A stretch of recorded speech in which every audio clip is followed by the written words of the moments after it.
Le cardiologue toulousain Serge Jandot est arrivé à Wallis après 5 mois de traversée du Pacifique à la rame en solitaire. Dernier tour de piste pour la 12e manifestation contre la réforme des retraites.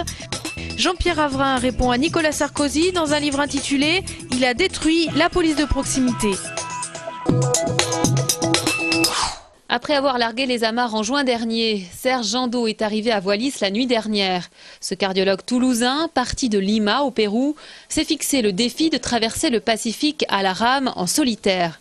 Après avoir été remorqué par un navire de la Marine nationale, c'est un accueil triomphal qui l'attendait à terre. Quel honneur, c'est inimaginable. Je retrouve des gens de tête et ils sont assez extraordinaires et moi je suis heureux. 164 jours en mer et surtout des conditions météo très difficiles à la fin. Tant que ta barque va dans le bon sens et que tu sens que tu égrènes le parcours que tu t'es fixé, finalement il peut t'arriver beaucoup de choses, ça va. À partir du jour où ça s'arrête, comme ça m'est arrivé depuis maintenant 3 semaines, un mois, et c'est l'horreur. Rien à voir avec sa précédente traversée de l'Atlantique. Sur l'Atlantique, quand il y a un truc qui ne va pas, tu serres les fesses et tu te retrouves de l'autre côté en disant putain c'est passé. Là, sur le Pacifique, t'as pas intérêt à faire ça parce que c'est absolument impossible. Reste à parcourir les 3000 km manquants jusqu'à l'Australie pour achever vraiment cette transpacifique. Serge Jandot reprendra les rames au printemps. Comme on pouvait s'y attendre, la manifestation contre la réforme des retraites, entre 10h30 et midi aujourd'hui au centre-ville de Toulouse, n'a pas réuni la grande foule. Entre 2500 et 7500 personnes, selon les sources, ont battu le pavé entre Saint-Cyprien et la place du Capitole, avec au sein du cortège seulement une poignée d'étudiants. Il faut dire que c'était là la 12e manifestation depuis 3 mois, d'où une certaine lassitude des salariés, désabusés pour certains d'entre eux par la division syndicale au lendemain du 6 novembre. Aujourd'hui, seule la CGT, FSU, Sud et Solidaires appelaient à ce dernier baroule d'honneur. De leur côté, FO et la CFDT disent réfléchir à de nouveaux modes d'action sans être plus précis.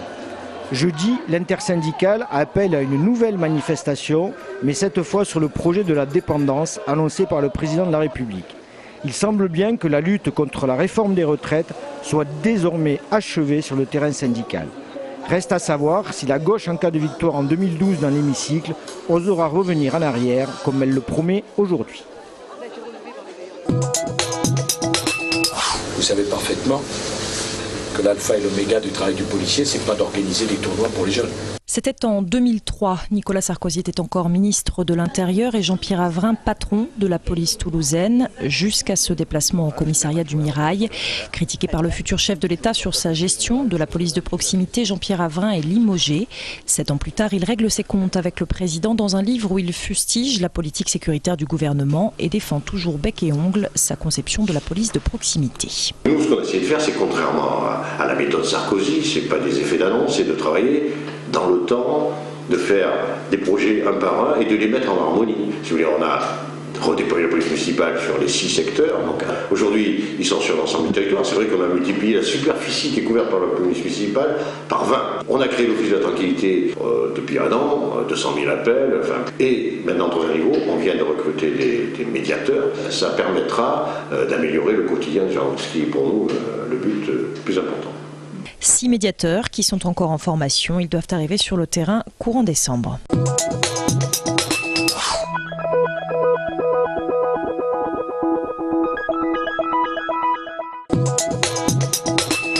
Le 93e congrès de l'Association des maires de France s'est ouvert à Paris aujourd'hui, 8 jours pile après l'adoption de la très controversée réforme territoriale. Une réforme qui prévoit notamment la suppression de la clause de compétence générale des départements et des régions qui leur permettait pourtant de financer les projets des communes. Bref, les débats promettent d'être tendus. La particularité de notre département, et tous ne sont pas dans ce cas, c'est que nous avons un conseil général qui est généreux avec l'ensemble du département parce qu'il en a les moyens. La réforme territoriale, c'est d'abord et avant tout moins de compétences pour les conseils généraux et très certainement moins de finances. Nous, grâce au conseil général et à la volonté des maires, etc., nous arrivons à faire vivre le monde rural, à essayer d'y injecter de l'économie, un certain nombre de choses. Ça va être d'autant plus difficile, et je crains beaucoup pour le monde rural, effectivement. Il y a vraiment des choses à se faire. Quel rôle et quels moyens pour les communes demain? C'est le thème retenu pour cette 93e édition. Il sera débattu jusqu'à jeudi soir. Économique, écologique et convivial, le covoiturage tend à se développer dans beaucoup d'agglomérations comme celle de Toulouse, mais il n'existe aucune aire de stationnement réservée à cette pratique. Élus locaux et territoriaux débattaient ce matin des enjeux liés au parking de covoiturage, essentiels pour lutter contre les aires de stationnement sauvages et promouvoir ce mode de déplacement. On sait que c'est une pratique aux abords du réseau autoroutier.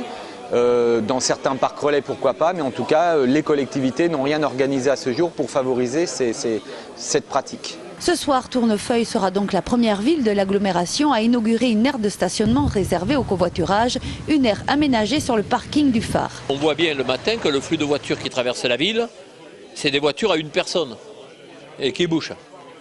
Et donc finalement, tout ce qui va permettre aux gens de se regrouper, puisqu'ils vont sur les mêmes zones d'emploi à l'intérieur, peut être, s'ils passent par Tournefeuille, une solution. Pour mettre en relation les conducteurs, Tournefeuille mise sur le réseau de Tisséo, soit une quarantaine d'entreprises adhérentes à son site de covoiturage. Et non, pilotes et hôtesses de l'air ne sont pas les seuls métiers exercés dans un aéroport. Et c'est pour présenter ces autres professions que le 5e forum sur les métiers aéroportuaires a ouvert ses portes à l'aéroport d'aviation d'affaires de Blagnac. Le plus gros de mon métier, c'est de faire de la recherche en matière d'explosifs avec le chien.